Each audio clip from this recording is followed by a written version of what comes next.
அங்கே இன்னும் முன்னாடி சொல்லு. உள்ள போலியில ரைட்டாக அலசு. உள்ள போயிடுச்சா? இல்லை அடுத்த பந்துக்கு போயிட்டான்டா. நீ கிராஸாக விட்டடா.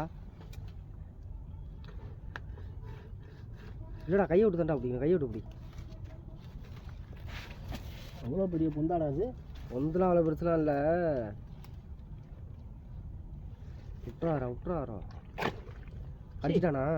இல்லை இதுக்குள்ளே வந்து தண்ணி வரும் பயந்துட்டேன்டா. ஓ சைடில் இருக்காயா அவன்? சைடில் இருக்காயா?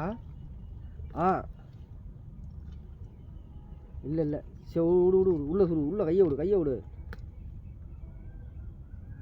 இல்லை அந்த பொந்துக்குள்ளேயே கையை விட்றா. பொந்தில் ஓடிட்டான்னு நினைக்கிறேன். சைடில் பூந்துட்டான். இல்லை இது கையை விட்டில்ல, அதுலேயே விடு. போய்கிட்டே இருக்கு பொந்து. இதுக்கு மேலே போகிற கை ஓடிட்டான்டா. நான் கரெக்டாக தான் விட்டேன். கிராஸாக விட்டேன். நீ